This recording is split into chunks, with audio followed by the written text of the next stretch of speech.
que en este comienzo del mes de septiembre, mes de la Biblia, queremos recuperar o tomar conciencia mejor, de esta centralidad de la palabra de Dios en la vida de la iglesia y de cada cristiano. La palabra es la luz que nos guía, el alimento que nos nutre, la voz del Señor que nos seduce y nos acompaña en cada instante de nuestra vida. En esta ocasión queremos eh, empezar el mes de la Biblia juntando palabra y oración. ¿Cómo orar con provecho los salmos? Actitudes y método. Permítame comenzar con un salmo. Hagamos oración con el Salmo 98, 97 en la liturgia. Cantad al Señor un cántico nuevo, porque ha hecho maravillas. Su diestra le ha dado la victoria, su santo brazo. El Señor da a conocer su victoria, revela a las naciones su justicia. Se acordó de su misericordia y de su fidelidad en favor de la casa de Israel. Los confines de la tierra han contemplado la victoria de nuestro Dios. Aclama al Señor tierra entera. Gritad, vitoread, tocad. Tañed la cítara para el Señor. Suenen los instrumentos, con clarines y al son de trompetas, aclamad al Rey y Señor. Retumbe el mar y cuanto contiene, la tierra y cuantos la habitan. Aplaudan los ríos, aclamen los montes, al Señor que llega para regir la tierra. Regirá el orbe con justicia y los pueblos con rectitud. Gloria al Padre, y al Hijo, y al Espíritu Santo, como era en el principio, ahora y siempre, por los siglos de los siglos. Amén.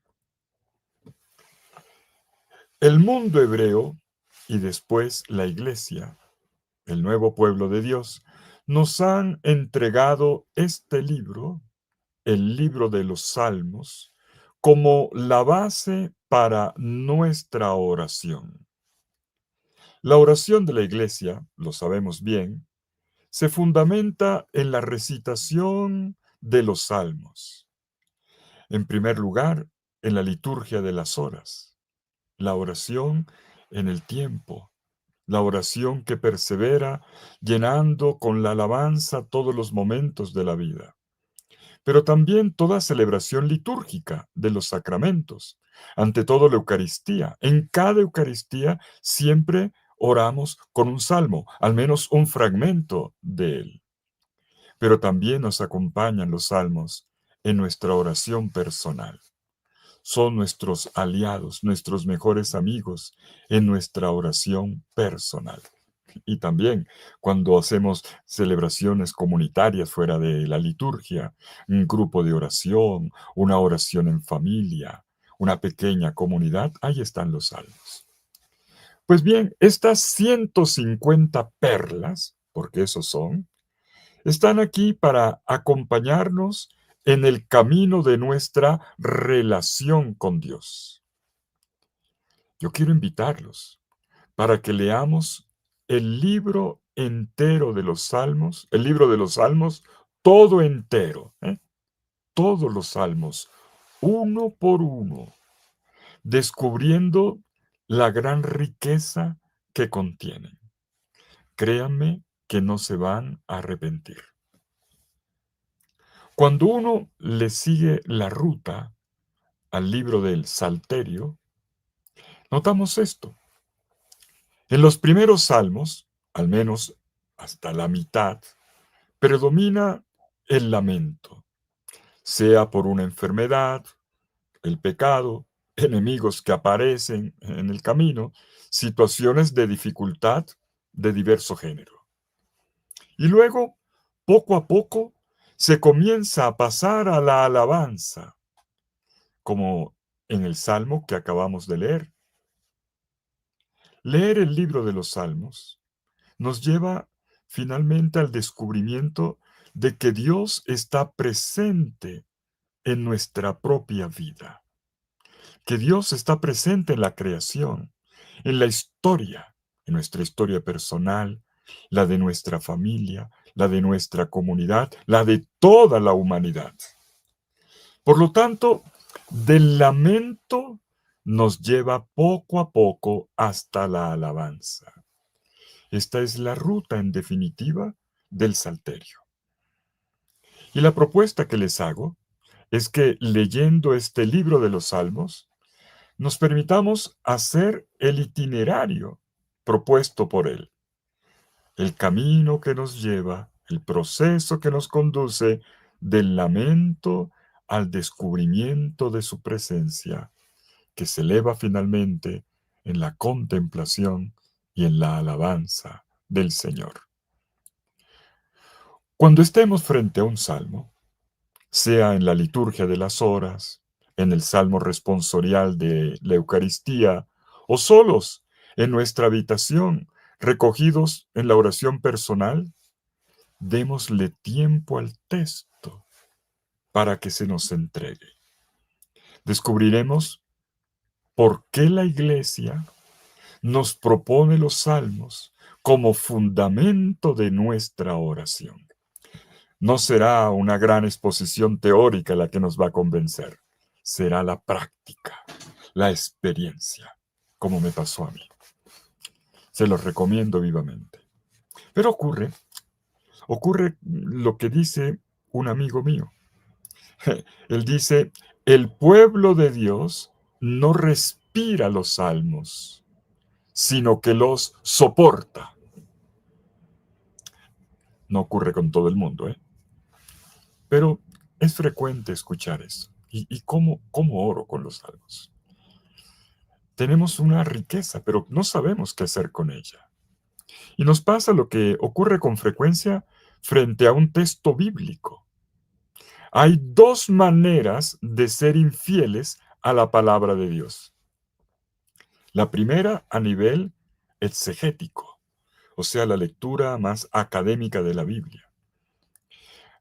A veces ocurre, se lleva a cabo una lectura, entre comillas, permítame la expresión, salvaje de la Biblia, que desconoce el sentido del texto y pasamos por encima de él.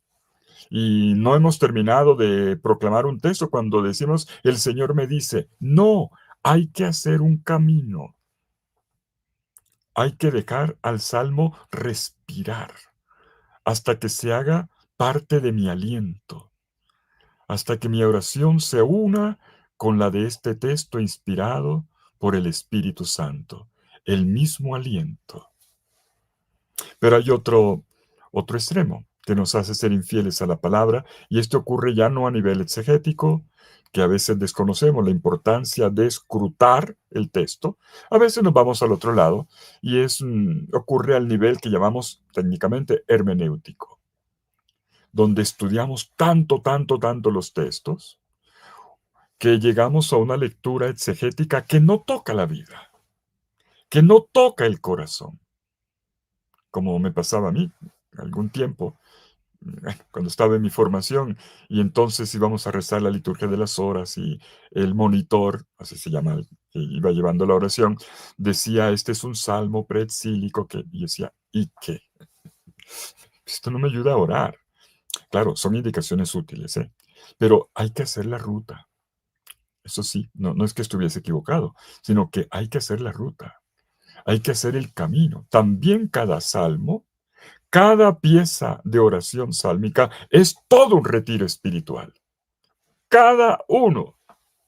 Todos los salmos tienen un punto de partida y un punto de llegada.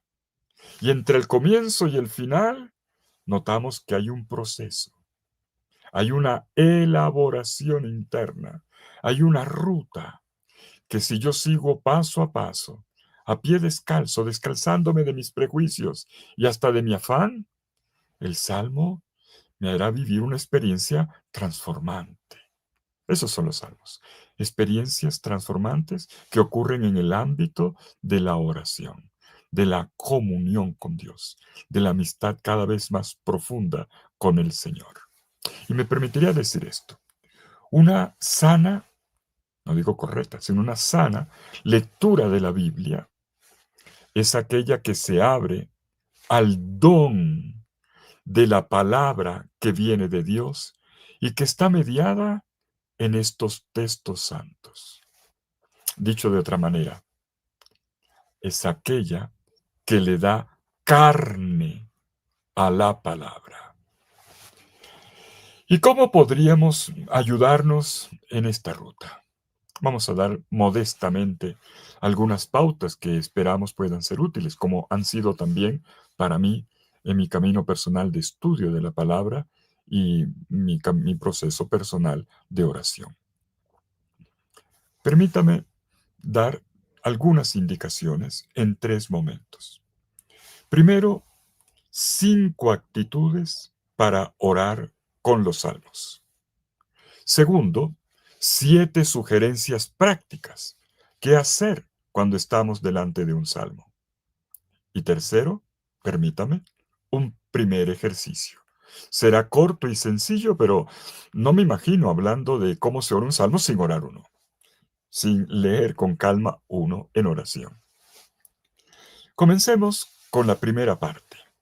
5 actitudes para orar con los salmos. Voy a permitirme en esta primera parte ir enunciando, dando como pequeñas tesis, afirmaciones, primero así contundentes, concisas, pero enseguida las vamos aclarando. Primera afirmación. La primera actitud viene de una convicción fundamental sobre lo que es la vida de oración. La oración es un don. Antes de hablar de la oración de los salmos, con los salmos, hablemos de oración. Estamos en el campo de la oración. Y lo primero que afirmamos es que la oración es un don. Lo voy a decir mejor con una cita bíblica.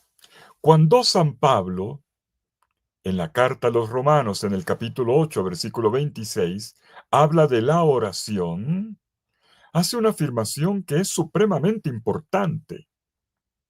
Él confiesa una idea que nosotros a veces manejamos de manera ingenua en la vida de oración. Dice Pablo en Romanos 8:26. Asimismo, también el Espíritu, está hablando del Espíritu Santo, el Espíritu con E mayúscula, el Espíritu de Dios, acude en ayuda de nuestra flaqueza, porque no sabemos lo que debemos pedir como conviene, pero el mismo Espíritu intercede por nosotros con gemidos inefables. Miren cómo lo dice. No sabemos orar. Y esto es verdad. A veces se nos olvida. No sabemos orar de modo conveniente. Además, porque orar, pues todo el mundo puede orar abriendo la boca. No sabemos orar, escuchen la expresión completa, como conviene, de la manera conveniente. Uno se pone en el camino que conduce a la oración cuando reconoce que no sabe.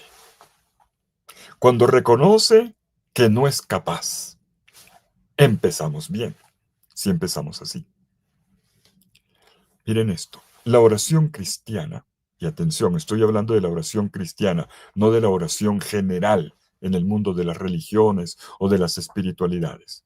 La oración cristiana no es la expresión natural del sentido innato religioso que habita a todo ser humano.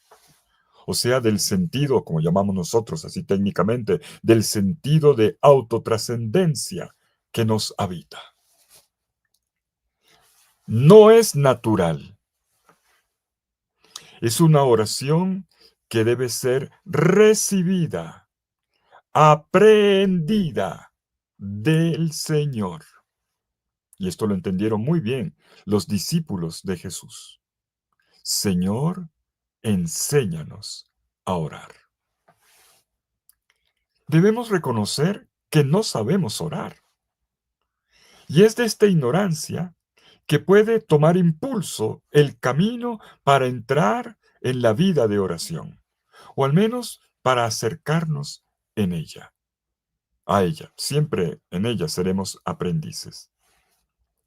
Y los salmos están ahí, como palabra inspirada por el Espíritu Santo, ofrecida a nosotros, esta palabra inspirada, para instruirnos en la oración.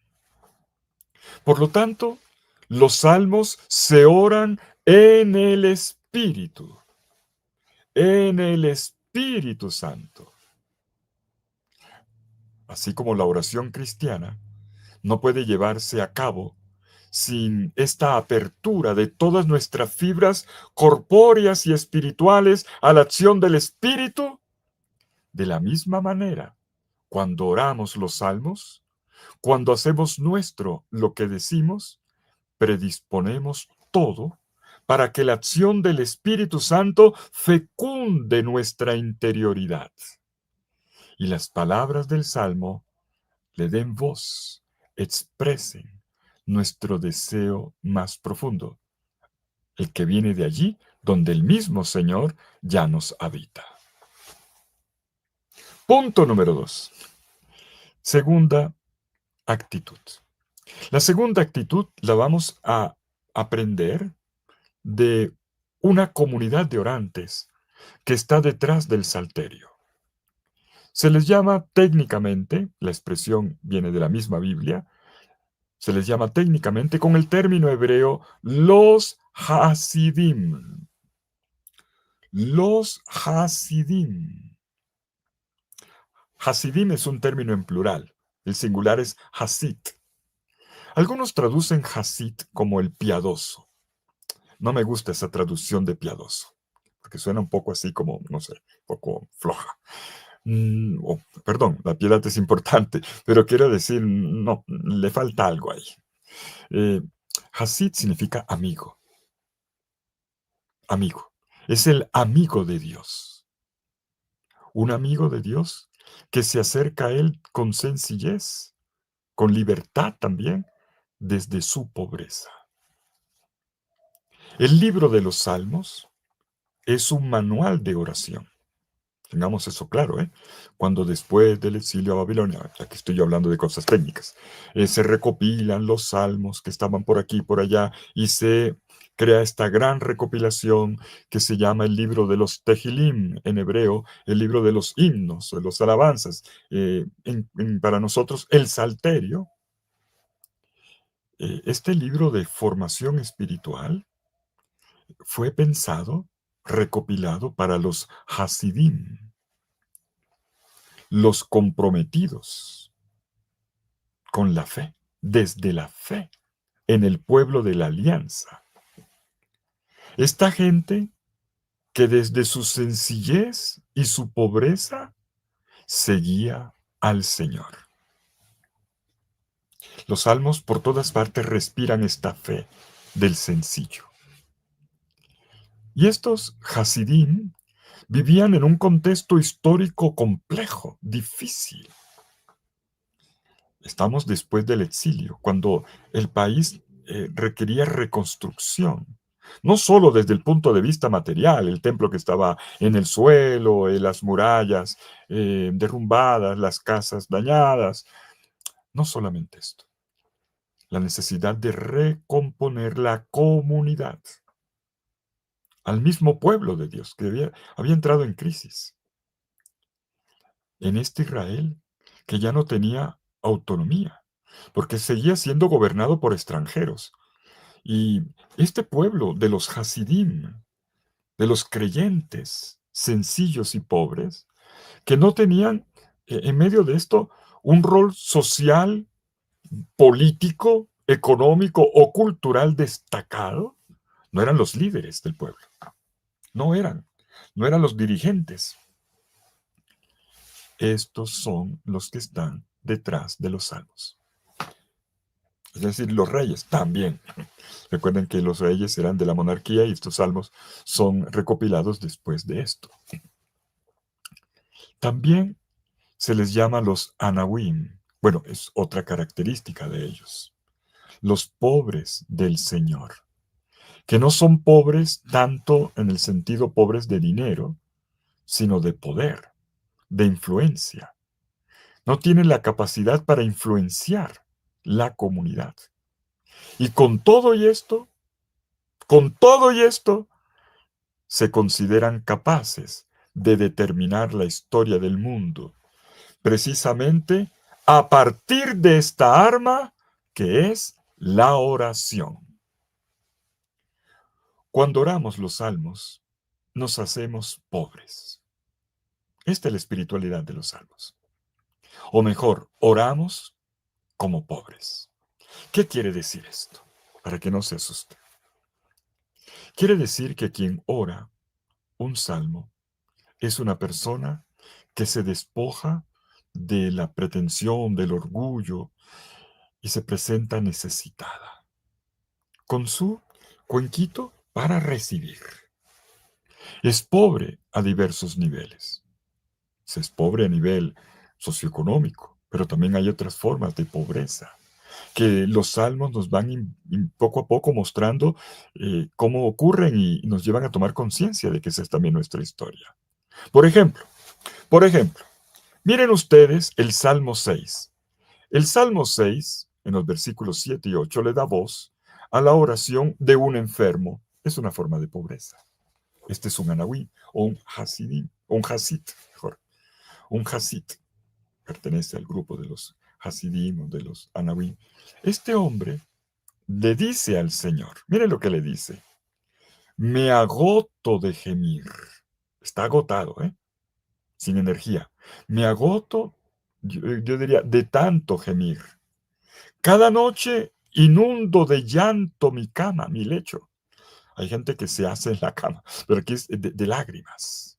Nada en lágrimas en su lecho nocturno. Con mis lágrimas anego mi cama. ¿Qué frase? Mis ojos irritados se consumen. Los tiene rojitos. Se han envejecido por tantos que me oprimen. Es la pobreza de la enfermedad.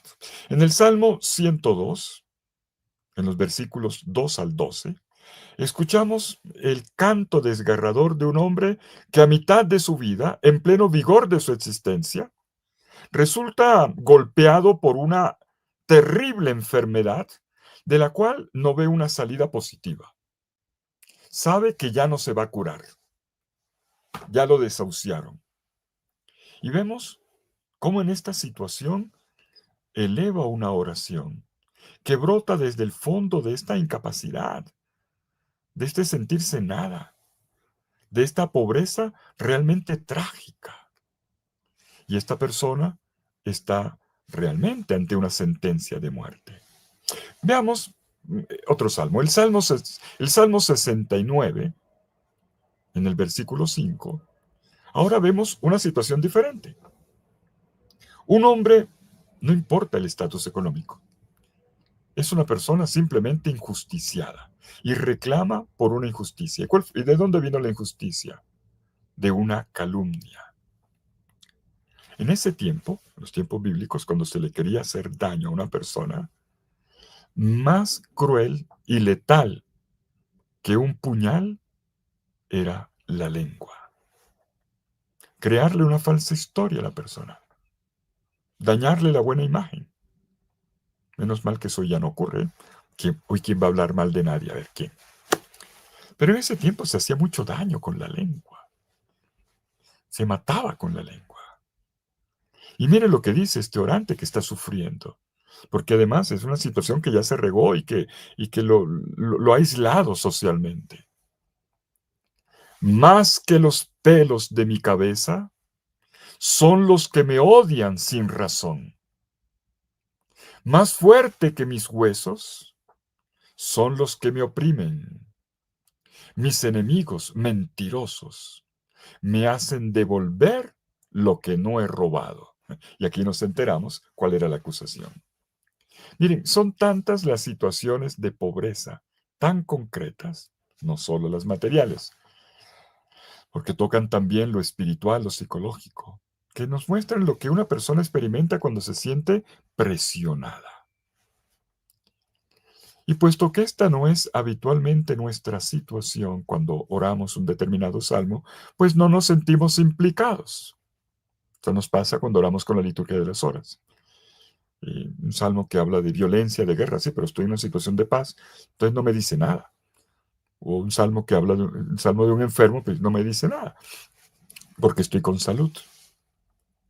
Cuando estamos enfermos nosotros oramos, pero cuando no, esa otra oración que se me entrega en un salmo, ¿seré capaz de hacerla mía?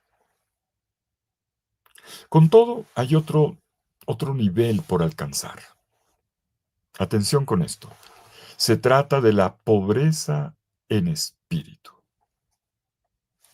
Los salmos nos hacen redescubrirnos pobres en el corazón, como, como lo dice Jesús en la bienaventuranza, la primera en el Evangelio de Mateo 5:3. Entendiendo aquí corazón en el sentido bíblico, no intimístico.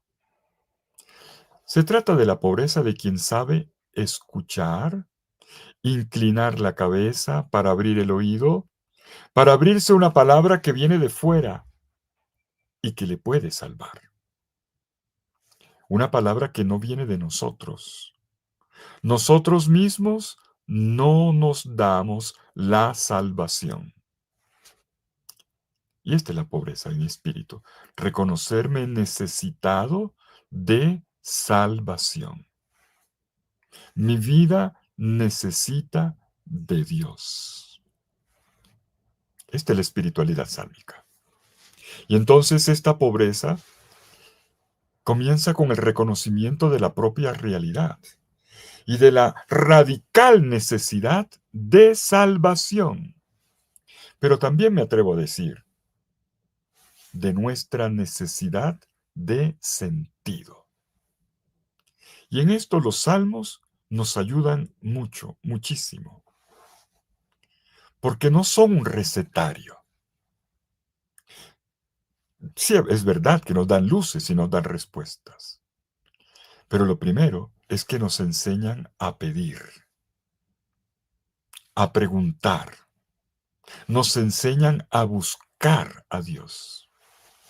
Los salmos educan, orientan nuestra invocación, que muchas veces es una petición de sentido que no se encuentra todavía, lo que no consigo aclarar. Y más a fondo, la necesidad de reconocer un rostro de Dios que de improviso no consigo reconocer más.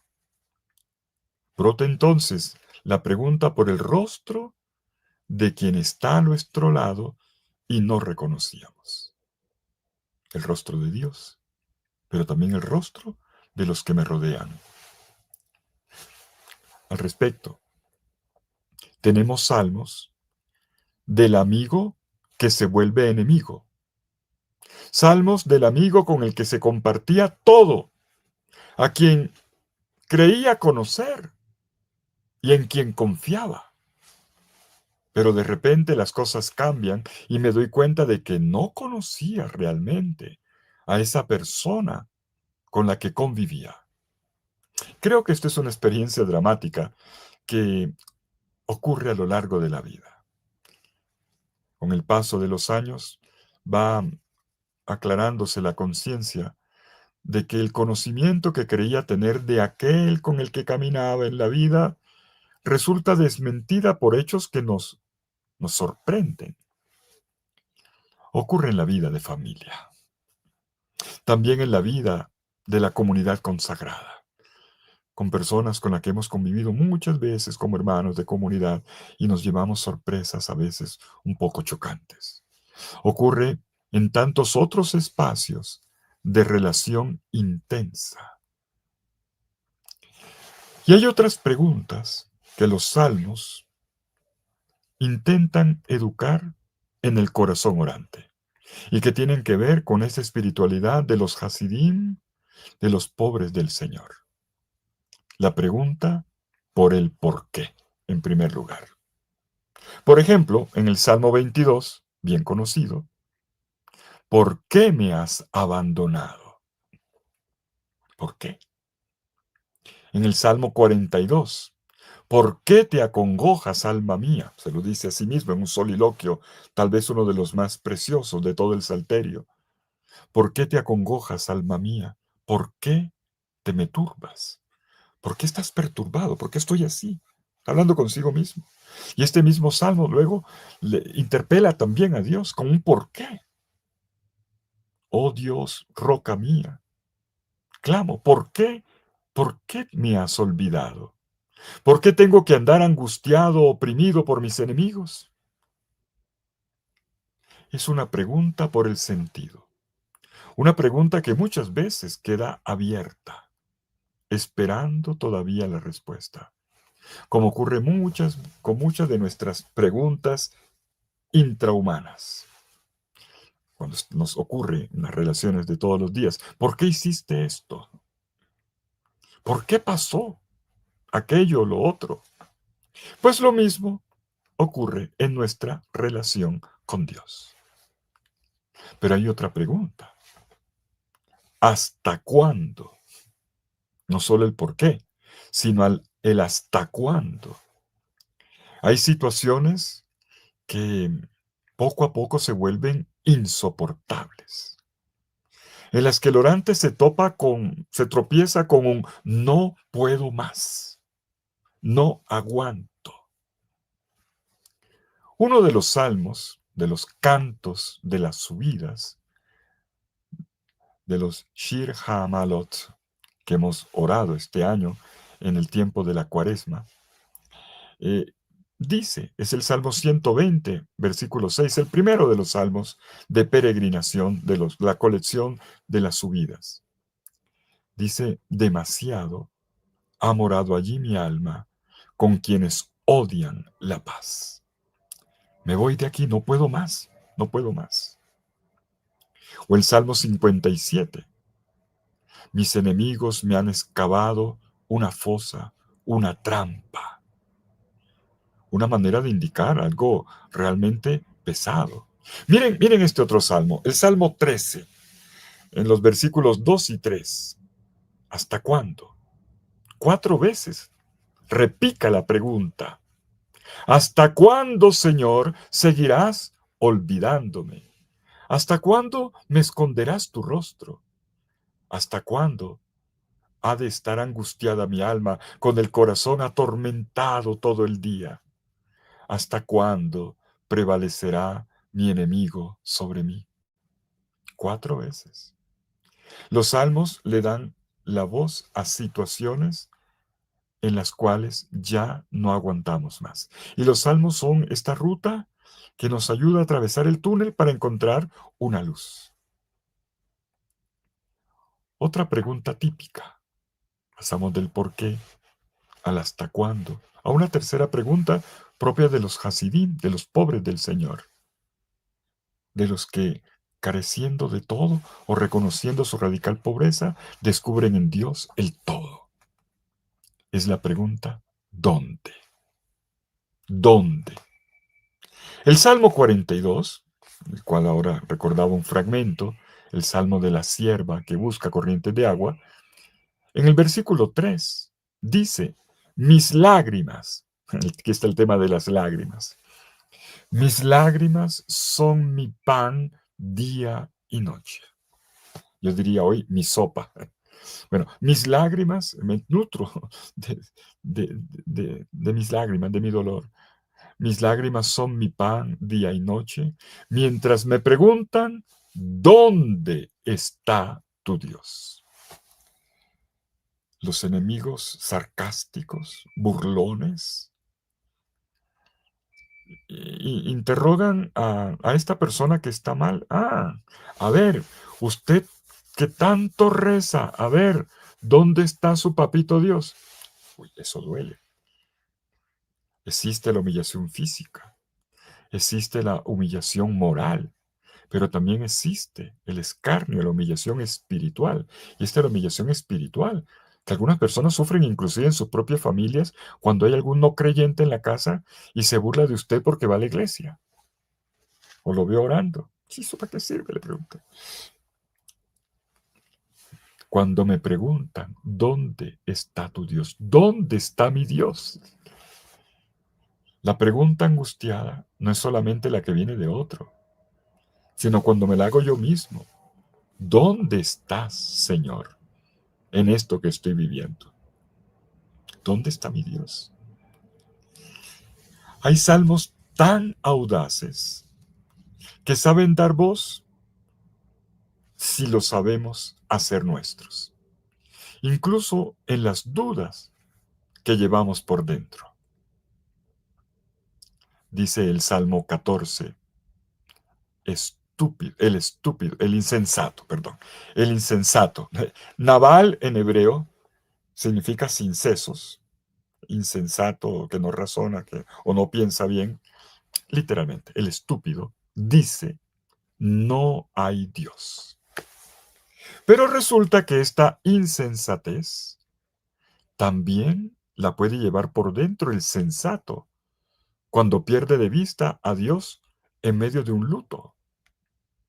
Cuando una persona es creyente, en las situaciones de dolor, es el momento en que tiene que sacar de dentro la fuerza de la fe, no derrumbarse como los demás. Si no, ahí hay una pregunta, como le preguntó Jesús a los apóstoles en medio del mar en la tempestad, ¿dónde está vuestra fe? Bueno, un evangelio dice, no tienen fe, pero ¿dónde está vuestra fe? La tienen, pero no la usan.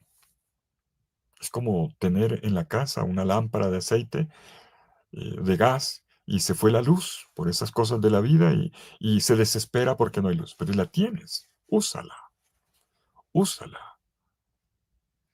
Puede ser también entonces la insensatez del sensato, que pierde de vista a Dios en una situación de dolor. ¿Por qué Dios permitió esto? ¿Dónde estabas, Señor? En fin, somos pobres. He enfatizado esta segunda porque es la más importante. Somos pobres.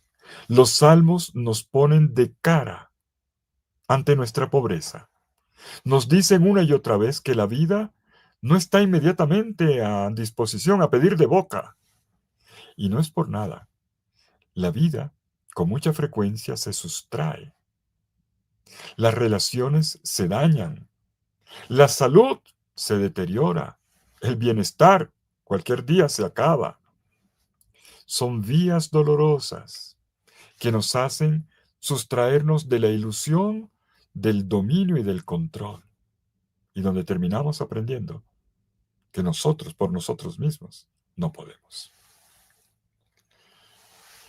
Frecuentemente una de las situaciones del orante que desciende a este abismo de su nada es la angustia. Bueno, estoy traduciendo con un término moderno una palabra hebrea que es cargada de sentido, que es tzara, que connota estrechez, algo que me aprieta y me deja sin aire, sin aliento, y toda una gama de situaciones que son llamadas así. Por ejemplo, el Salmo 18 en el versículo 6. En la angustia, Sara, en la angustia he gritado al Señor. Cuando estaba con el agua al cuello o cuando me faltaba el aire, cuando sentía que no podía más. Lo tenemos en el Salmo 118, versículo 5. En una decena de salmos se repite la misma frase. O si queremos, en otras ocasiones ya no se dice con un término, sino con una imagen. La imagen de la noche. Que no se trata del tiempo, el momento cronológico, como el que vivimos ahora, sino del ver con claridad, con lucidez, con sentido. La noche que es la confusión interior. que me lleva a decir, no veo un camino de salida, no veo un mañana, no sé qué va a pasar. El Salmo 22, recitado por Jesús en la cruz y también ya citado en su momento, en los versículos 2 y 3, expresa esto. Es la noche. Dios mío, ¿por qué me has abandonado? Lejos estás de mi salvación, de mis palabras suplicantes. Dios mío, te invoco de día y no escuchas, de noche y no encuentro descanso. Fíjense ustedes que es una oración sin tregua, sin reposo, en medio de un largo insomnio. Grito y grito, pero mi grito se pierde en el vacío. Es lo que dice este salmo que Jesús oró en la cruz. Lejos está de mi salvación, de mis palabras suplicantes. De día te invoco, de noche no me escuchas, no encuentro descanso. Grito, pero como hablarle a una pared o a un vacío oscuro. A veces la oración se puede sentir así. La noche se convierte en el símbolo de la condición existencial de este orante. Es de noche para mí, no tengo tregua. Y con frecuencia la oración viene en este contexto en el que el orante debe reconocer su propia pobreza, desprovisto de respuestas. Y entonces podríamos proseguir con la bella expresión del Salmo 40 en el versículo 18. En cuanto a mí, soy pobre y necesitado, pero el Señor cuida de mí. Tú eres mi socorro y mi salvador. Dios mío, no tardes. Es el final de este precioso salmo que, por cierto, el domingo, no este domingo, sino el anterior, hace 15 días orábamos en la liturgia del domingo. En cuanto a mí, soy pobre y necesitado. Pero aquí viene la otra cara de la moneda. Pero yo sé que está la fe del Hasid, del amigo de Dios. Pero yo sé que el Señor se ocupa de mí. Y entonces confiesa la fe. Tú eres mi socorro y mi salvador. Dios mío, no te demores, no tardes. Esta pobreza no es por victimismo, ni por un bajar los brazos para que Dios haga todo por mí. No, no, no es eso. Es el lugar en el que hago la experiencia de la mano de Dios que se posa en mi existencia y que me lleva a reconocer que el Señor cuida de mí. A veces el sufrimiento, y termino este segundo punto en que me he extendido un poquito, eh, sobre la pobreza, es muy importante, la espiritualidad de los salmos. El sufrimiento puede llegar a ser un camino hacia la recuperación de la verdad, para encontrarnos con nuestra real humanidad y desde ahí volar hacia Dios. Por eso me permito terminar este segundo elemento, esta segunda actitud, con una frase de una gran santa. Bueno, ella era chiquita, grande como santa. ¡Qué santaza! Santa Teresita del Niño Jesús. La Petite Thérèse de Lisieux. Teresita del Niño Jesús, quien en su diario llega a decir: la santidad no consiste en esta o aquella práctica de piedad, sino en una disposición del corazón. Estamos hablando de actitudes. En una disposición del corazón que nos hace humildes y pequeños en los brazos de Dios. Este es el verdadero Hasid sálmico, el pequeño, el que se reconoce pequeño en los brazos de Dios. Y dice ella, conscientes de nuestra debilidad y confiados hasta la audacia en su bondad de Padre. Y luego en una carta, la carta 197, Teresita dice, lo que le agrada a Dios en mi pequeña alma es que ame mi pequeñez y mi pobreza. Por eso tengo la esperanza ciega en su misericordia. Una tercera frase de la misma Teresita con la que podemos cerrar este punto. Es una carta a Sor Genoveva, la carta 211. No tengas miedo. Cuanto más pobre seas, más Jesús te amará. Bueno, las siguientes actitudes las diré más rápido. Me detuve aquí porque es el fundamento de la oración con los salmos, de la espiritualidad sálmica.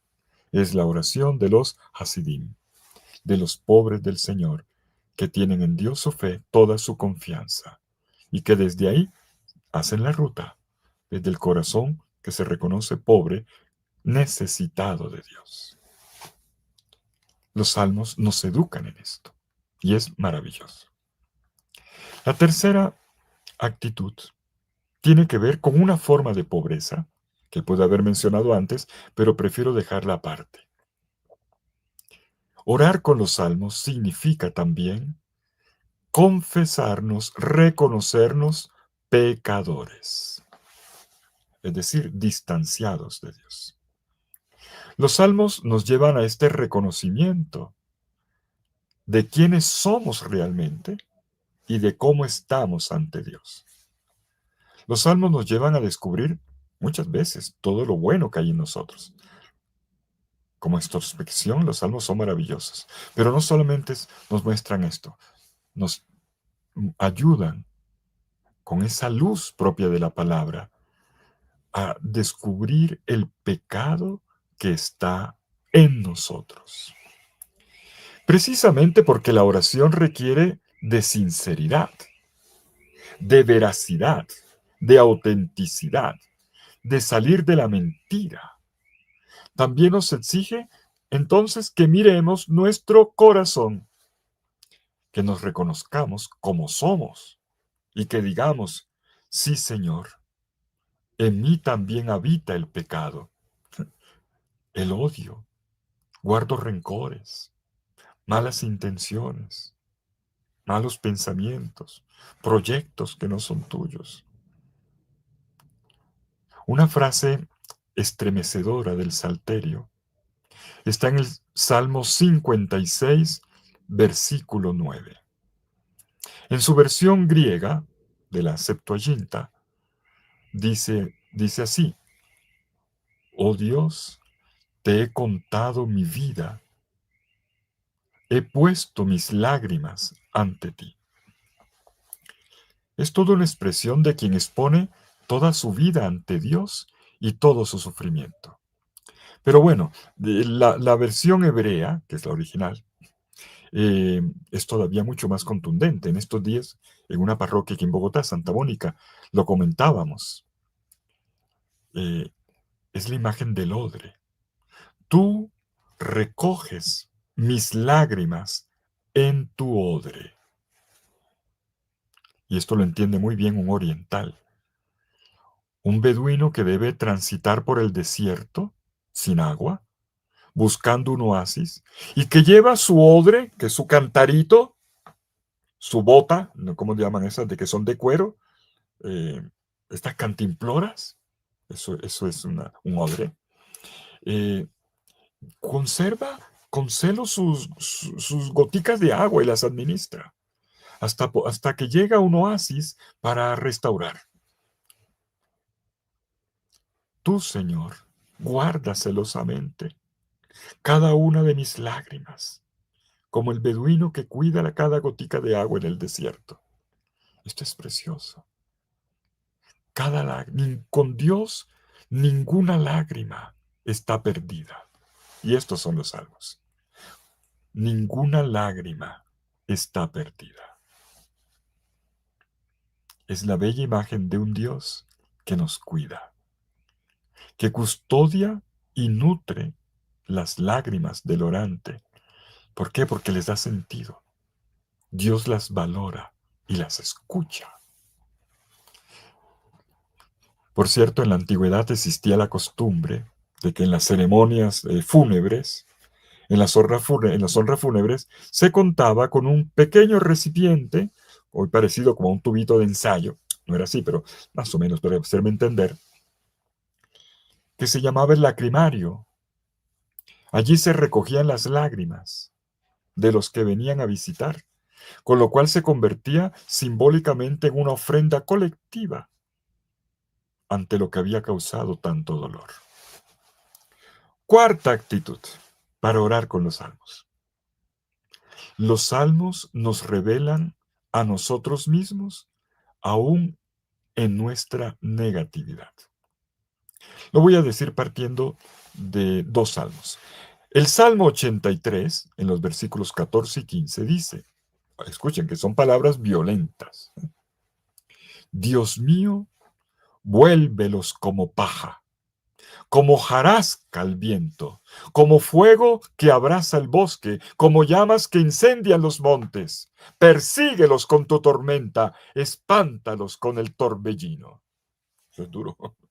O el Salmo 58 en el versículo 7, cuando el orante le dice al Señor la súplica, Dios mío, párteles los dientes en su boca, rompe las muelas de los leones, Señor, que se pudran como hierba que se pisa.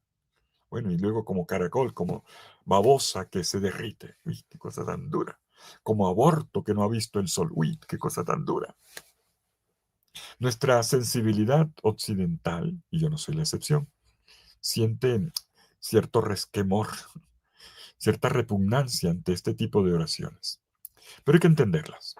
Se trata de la cita de males de la naturaleza, asumidos como expresión de lo que el orante le está pidiendo al Señor que ocurra sobre el mal, y a aquellos que lo hacen, los malvados. Se quiere decir esto: Señor, el enemigo es poderoso. Hay enemigos que puede más que uno, ¿eh? No hay que confiarse. Interven tú, Señor, porque yo... Y entonces se le pide al Señor esta intervención con imágenes que en la experiencia cotidiana hablan de aniquilación, de desaparición, porque se trata de eliminar el mal, de borrar de la escena este espanto, esto que hace daño. Por lo tanto, se trata de ser honestos consigo mismos, de expresar esa rabia o esa molestia o esa frustración o ese odio que nos perturba y ponerlo delante de Dios. Eso es lo que quiero decir. Saber sacarlo y ponerlo delante de Dios. Y entonces los salmos son todo en elaboración. Entendemos que orar con los salmos es toda una lucha, un esfuerzo, mejor, un trabajo interior. Esa es la palabra, trabajo interior. Esta es la palabra clave para la oración con los salmos, un trabajo interior. Y los salmos se oran en el tiempo. Miren ustedes cómo ese trabajo interior vamos viendo poco a poco su efecto. Por eso yo los invito a perseverar en la oración con los salmos. Rezamos los mismos salmos a los 15 años, como a mí, cuando estaba entrando al seminario. O a los 80 años, cuando uno consigue perseverar en una vida de fidelidad. El mismo salmo. A los 15, a los 40, a la edad que tú tengas. Y esto es bello porque esta oración con los salmos, que están siempre ahí, calibra nuestro crecimiento espiritual, nuestra evolución interior, porque nunca los oraremos de la misma manera. Los salmos nos ayudan a poner nuestro tiempo delante de Dios. Y en este tiempo nos educan en el incremento de la sabiduría del corazón, como lo indica el Salmo 90, un salmo que se juega por entero en el registro del tiempo y cuya clave simbólica más importante está en el versículo 12, cuando dice, enséñanos a contar nuestros días. Más exactamente, enséñanos a llevar buena cuenta de nuestros días, para que logremos un corazón sabio. A mí las traducen sensato. Un corazón sabio. O sea, asumiendo la caducidad de nuestra vida, una vida que pasa, la finitud que es tan propia de nuestra humanidad, asumimos también nuestra mortalidad. Se puede decir así, ¿verdad? El hecho de que podamos contar nuestros días quiere decir que no somos infinitos, que hay un fin que es la muerte. Claro, yo creo en la resurrección, pero aquí estamos en el mundo de los salmos. Y esa es la manera, esta conciencia de que vamos hacia la muerte, así sea un paso, pero vamos hacia la muerte, es así como entramos en la sabiduría. Quien se toma en serio la muerte, se toma en serio la vida. Entramos de esta manera en la sabiduría, porque es la sabiduría que sabe leer, valorar, ponderar los hechos de cada día desde esta finitud, y que me hace vivir con responsabilidad en la presencia de Dios cada segundo de mi existencia. Pero, ojo, no con cinismo, sino con la luz del Señor, con sinceridad. Y todavía, en este punto cuarto, me permitiría agregar, a propósito de hablado de este descubrirnos en transparencia nosotros mismos y cómo somos. No puedo dejar de mencionar el cuerpo, la corporeidad, mejor. Los salmos son muy somáticos. Los salmos involucran nuestra corporeidad. Y esto sobre todo en la oración personal, también en la oración comunitaria tenemos muchas expresiones corporales, pero en la oración personal, me refiero a esto, no se puede orar los salmos sin escuchar al propio cuerpo. Es un movimiento de escucha del cuerpo, de las mociones que atraviesan el cuerpo, que se expresan en posturas corporales, pero sobre todo el cuerpo en su devenir encuentra una pista purificadora. El cuerpo del joven, del adulto, del maduro, del anciano, encuentra un hilo unificador en esta oración. Y también unen a la comunidad. Los salmos los oramos en iglesia. Son los salmos del pueblo de Dios. Del pueblo de la primera alianza y el pueblo de la nueva y definitiva alianza, la iglesia. La iglesia de Jesucristo. Y esta dimensión comunitaria es importante.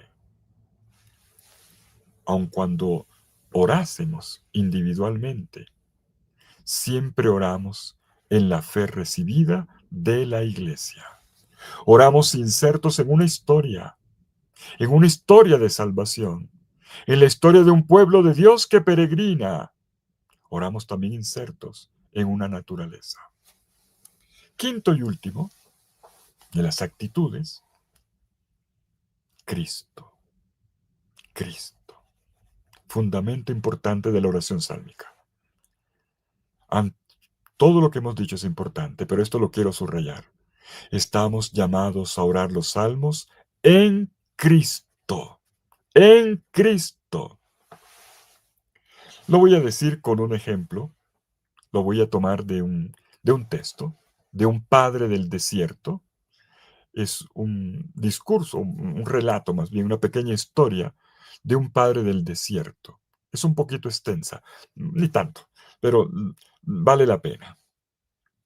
Resulta que un hermano encuentra a uno de los ancianos cerca de Jericó y le pregunta, ¿cómo va, Abba?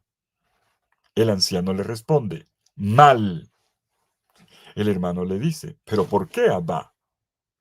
Y este le dice, desde hace años estoy en la presencia de Dios en la oración y me maldigo a mí mismo cada vez que recito el Salmo 59 en el que le pido a Dios que no tenga piedad de los que cometen iniquidad. Pero soy yo quien comete iniquidad. Digo mentiras cada día. Y después le digo a Dios con el Salmo 5 en el versículo 7, tú mandarás a la perdición a quienes dicen mentiras. Yo guardo rencor con un hermano mío y luego le digo a Dios con el Padre nuestro, perdona nuestras ofensas como también nosotros perdonamos a los que nos ofenden. Mientras que comer mi pan es mi preocupación incesante, digo luego con el Salmo 102 en el versículo 5, he olvidado comer mi pan. Yo que duermo hasta la mañana, en el corazón de la noche, me levanto para cantar tus alabanzas. A pesar de no tener contrición, yo digo, mis lágrimas son mi pan día y noche. Y yo, orgulloso como soy, me río de mí mismo cuando canto el Salmo 25. Mira, Señor, mi humildad y perdona mis pecados. No estoy para nada pronto, pero digo con el Salmo 57:8, mi corazón está firme, Dios mío. ¿Me entiendes? Toda mi liturgia y mi oración con los salmos se levantan en contra de mí y me dan vergüenza. Y entonces, el joven hermano trata de consolar al Abba diciéndole, bueno, pobre, trataba de salvar lo insalvable, ¿eh? Yo creo, Abba, que David había dicho estas cosas refiriéndose a sí mismo. Y entonces el anciano se viene en lágrimas y le responde, ¿pero qué dices, hermano? Nosotros no hacemos lo que salmodiamos delante de Dios. Vamos a la perdición, pero podemos, eso sí, salmodiar con autenticidad y hacer lo que salmodiamos delante de Dios únicamente en Cristo. Y eso me encanta. O sea, haciendo el paso de mi yo al Cristo que vive en mí. Y los salmos quieren introducirnos en este camino que me conduce a Cristo y que me une a Cristo. Por eso oramos con los salmos como oraba Jesús. Los salmos eran la oración de Cristo y Jesucristo nos ha enseñado a leerlos, conectándolos con la persona de Él. ¿Han leído ustedes el Evangelio de Lucas en el capítulo 24, versículo 44? Donde les explicó a la comunidad reunida en el cenáculo después del episodio de Maús, les explicó lo que se refería a Él como Señor muerto y resucitado, valiéndose de los salmos. Una travesía pascual de la muerte a la vida, de la oscuridad a la luz, acompañada por los salmos. Los salmos entonces son esta transición. Y aquí está el trabajo interior. Es un trabajo pascual. El texto de Lucas 24:44 dice que el resucitado les dice a los discípulos, es necesario que se cumpla todo lo que está escrito en la ley de Moisés, en los profetas y en los salmos acerca de mí. Y en los salmos. No solamente la Torá, no solamente las profecías que nos dan la esperanza que se cumple en Cristo, los salmos que nos dan la travesía interior de Cristo, la travesía pascual. Y ahí, leyendo los salmos con Cristo, nos hace sentir el deseo de estar en su presencia, de escucharlo y de adorarlo, siempre unidos a Él. Permítame ahora, antes de pasar a un pequeño salmo, será corto, no se preocupen, eh, recordar 7 indicaciones que pueden ayudar a orar los salmos. Y entonces las actitudes, ¿cómo las llevo a la práctica? Pues orando. Simplemente toma un salmo y hazlo. Pero Fidel, Padre Fidel, ¿por dónde empiezo? ¿Qué hago? Bueno, escúchame, escúchame. Primero, busca un lugar tranquilo. Si vas a orar, Bueno, crea el espacio de la oración, tu eremiterio, tu ermita, tu lugar del encuentro con el amado, tu tienda del encuentro. Un lugar que te permita estar para Él, sin distracciones. Segundo, abre el texto, lee, léelo. A veces nos quedamos solo con lo que nos dicen sobre los textos. No, no, lee. A mí me da risa, yo creo que se han dado cuenta algunos, que como yo titulo en mi cuenta, los que conocen, yo tengo una cuenta de YouTube donde de vez en cuando, bueno, coloco pistas para los evangelios. Yo le coloco lección del evangelio tal. Y entonces padre me dice, hay gente que me dice, padre, ya hice la lección. ¿Cómo sé que ya hice la lección? Sí, padre, yo lo escuché. No, señor, eso no es la lección. La lección es lo que usted hace una vez que lee el texto y con la ayuda de las pistas, si le pueden servir, usted hace su experiencia de la escucha de la palabra. Esa es la lección. Entonces no son los comentarios. Los comentarios son, yo estoy convencido de que ayudan. A mí me hace mucho bien. Pero tengo que encontrarme con el Señor en el texto. Lo importante es la conciencia de estar no ante un conjunto de ideas, sino ante una presencia viva, real, con el Señor en la oración. Y el texto me ayuda. Por lo tanto, en segundo lugar, lee el texto. Léelo lentamente, lee el salmo despacio, moviendo inclusive los labios. Y vuelve sobre el texto. Hay una frase de un padre de la iglesia que a mí me gusta repetir. Los ojos se posan sobre las palabras, pero luego el corazón reposa en el sentido. A veces pensamos que leer un salmo ya es la oración. Ese es el comienzo de la oración. Es el comienzo. Estaba hablando de la oración con los salmos, no de las otras oraciones. Es el comienzo de la oración.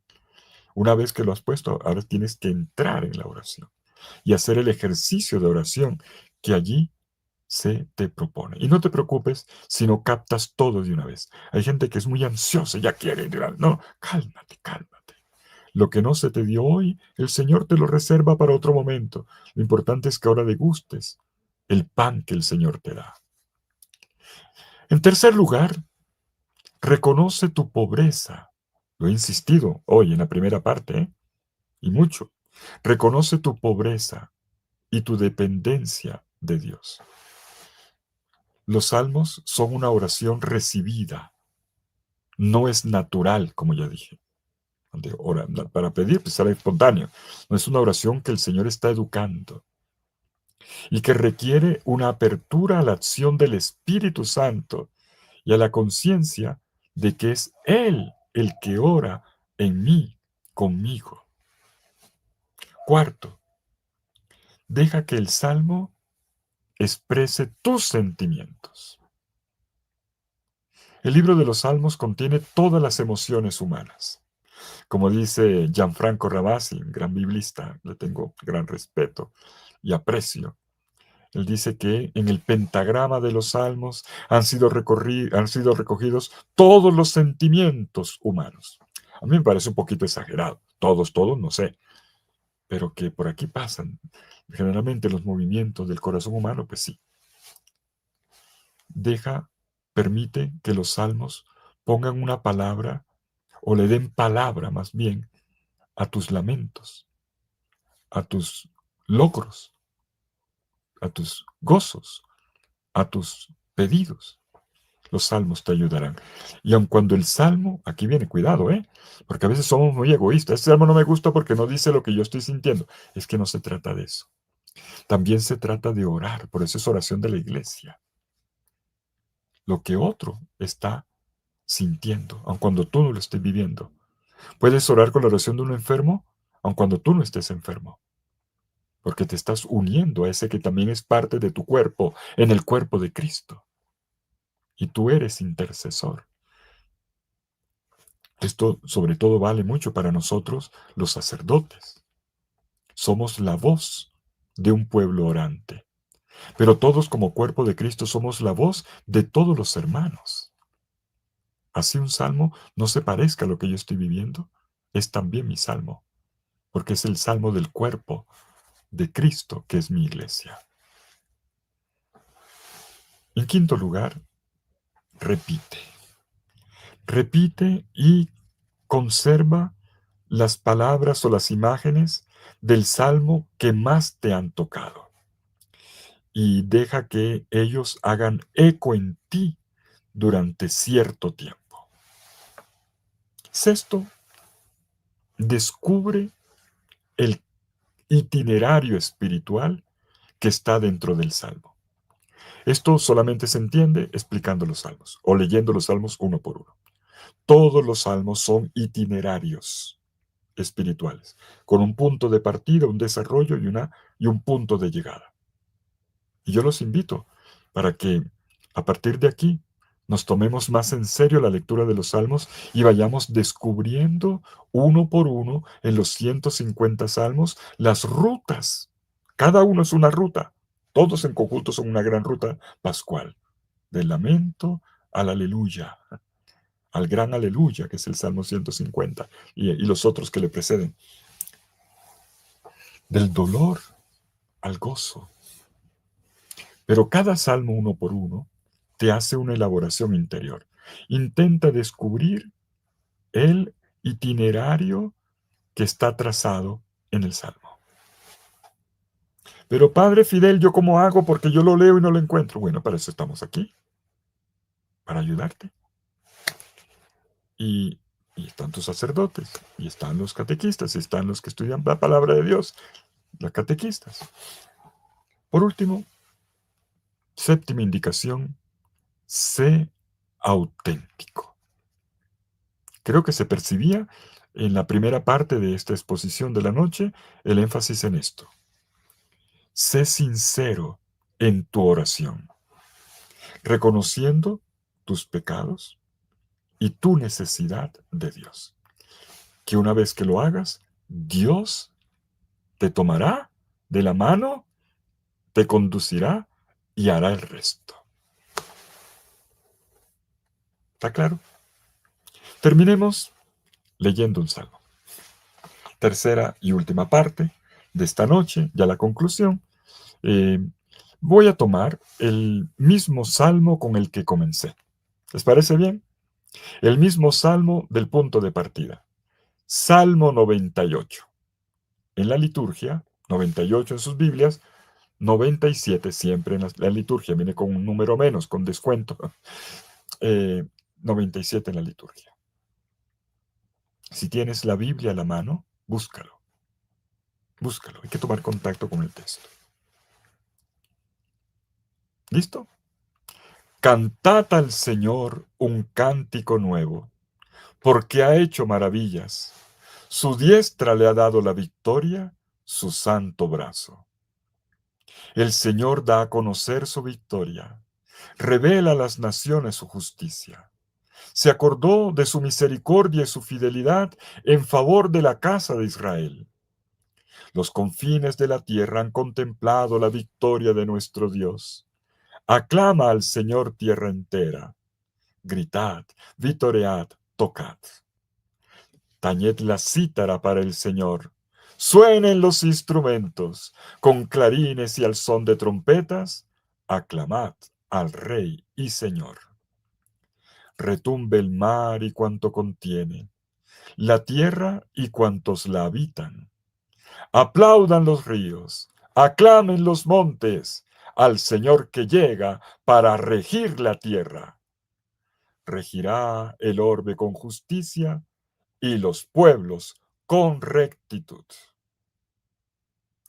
El Salmo 98 o 97 en la liturgia forma parte de una pequeña colección de salmos que celebran el reinado de Dios. Bueno, este es un dato interesante. El libro del Salterio no es desordenado, ¿eh? Tiene un orden. Y está también agrupado, son 5 grandes libros, el mismo libro del Salterio tiene 5, y dentro de los 5 tiene diversas pequeñas, tiene colecciones, pequeñas etapas, colecciones. como por ejemplo los salmos de la subida. Vimos el 120 al 134. Pues resulta que los salmos 96 al 99, aquí estamos en el penúltimo, forman parte de una pequeña colección. Todos estos salmos son muy parecidos, además, en forma y en contenido. Son salmos que celebran el reinado de Dios. Y este Salmo 98, ¿cómo lo celebra? Retomando una teología profética, la teología del profeta Isaías. Por eso comienza como comienza: cantad al Señor un cántico nuevo. ¿Qué cosa es el cántico nuevo? El Shir Hadash. ¿Qué es, qué es el Shir Hadash? El canto nuevo no es simplemente el canto inédito. El canto nuevo es la celebración del nuevo éxodo. Eso es el canto nuevo. Así como Moisés y Miriam. Yo siempre les recuerdo que el capítulo 15 del Éxodo, el canto de Moisés, es también de Miriam. El canto de Moisés y de Miriam, cuando pasaron el Mar Rojo, el canto de victoria, el gran canto pascual, es el gran canto. Ahora, en nuevas situaciones pascuales, de intervención salvífica de Dios, de liberación de Dios en nuestra vida, nos llevan ahora a descubrir esta mano permanente de Dios en nuestra existencia. Dios es el mismo ayer, hoy y siempre. Lo que hizo ayer en el primer Éxodo, lo hace hoy en Nuevas Pascuas, en Nuevo Éxodo, y lo hará de manera definitiva en la plenitud de mi existencia. Por lo tanto, el cántico nuevo es el canto de la celebración del nuevo Éxodo. ¿Cuál es el nuevo Éxodo? Babilonia, la liberación del exilio de Babilonia y la consecuente reconstrucción de la ciudad santa de Jerusalén y de la nación después del exilio. Canta el cántico nuevo, un pueblo que reconstruye y hace nueva la ciudad y el país según el proyecto de Dios. San Agustín, comentando esta frase, lo va a aplicar a la Pascua de Cristo. Canta un cántico nuevo el que es nuevo en Cristo. Pero aquí en el Salmo es sencillamente la teología profética de Isaías, del Dios que hace nuevas todas las cosas. Y si Dios hace nuevas todas las cosas, cantaré un cántico nuevo. Todo parecía terminado con el exilio. Pero los profetas, dejándose guiar por el Señor, entendieron que no era el final, sino que el exilio a Babilonia había sido, mire la interpretación isaiánica, había sido un instrumento en manos de Dios, quien como Señor de la historia gestiona la vida de todos los pueblos según sus criterios. El cántico nuevo que somos invitados a cantar al Señor tiene que ver con las maravillas que el Señor ha realizado.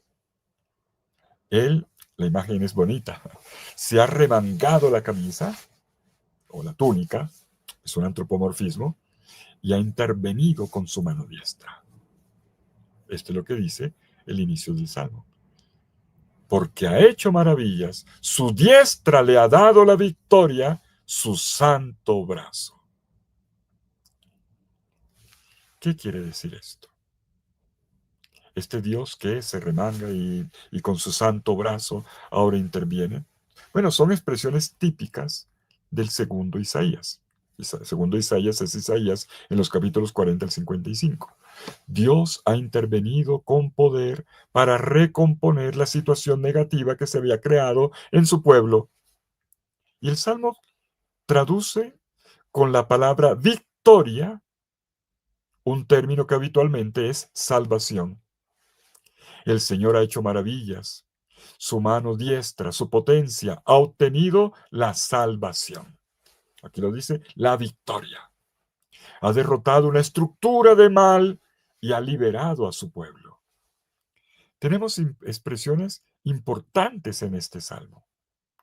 Los cristianos, atención, y aquí viene, cuando hablé de las actitudes, las 5 actitudes Hubo 5 actitudes, 7 consejos y ahora un salmo. La séptima actitud era Cristo.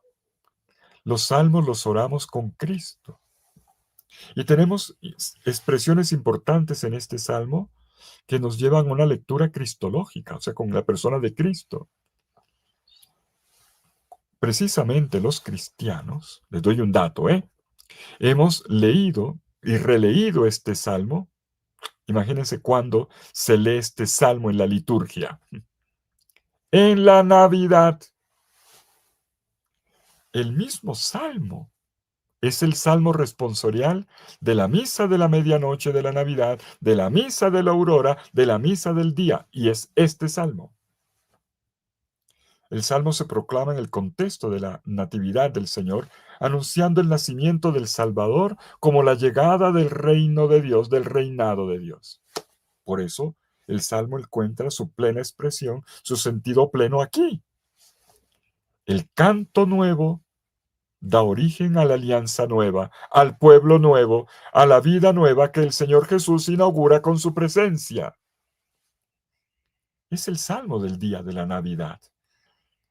Y se proclama, al menos en la misa de medianoche, después, me refiero aquí al texto previo que le acompaña, la primera lectura ha sido un texto de Isaías, final del capítulo 8, capítulo 9, que anuncia que el Señor viene para reinar como el Salvador. Y se nos da la titulatura del rey que ha nacido, que es el Salvador. Y entonces continúa nuestro salmo. El Señor da a conocer su victoria. El Señor ha hecho conocer su salvación a los ojos de todos los pueblos. Ha revelado su justicia. Y podemos ver aquí el paralelismo. Victoria, salvación. Ahora, salvación y justicia resultan también sinónimos. Salvación, justicia. El Señor hace justicia salvando. Salvando a los suyos. Principio bíblico, ¿eh? Todos los confines de la tierra han visto la salvación de nuestro Dios. Es Epifanía, es manifestación del Señor. Otra idea típica de la profecía de Isaías. La universalidad de la salvación. Dios no le quiere llegar a poquitos, Dios quiere llegar al mundo entero. Que nadie se quede sin salvarse. El sentido original, aquí de esta salvación, era la liberación de los exiliados en Babilonia. Un grupo que parecía insignificante, chirriquitico, frente a semejante imperio. Un pueblo destinado a la extinción cuando estaba en el exilio. Y de repente sucede algo maravilloso. Pueden regresar, reconstruyen. Y viene entonces la exaltación de quienes han superado las dificultades de la historia con valentía y han conservado la experiencia del pueblo. Esta es la salvación que Dios ha obrado, canta el Salmo.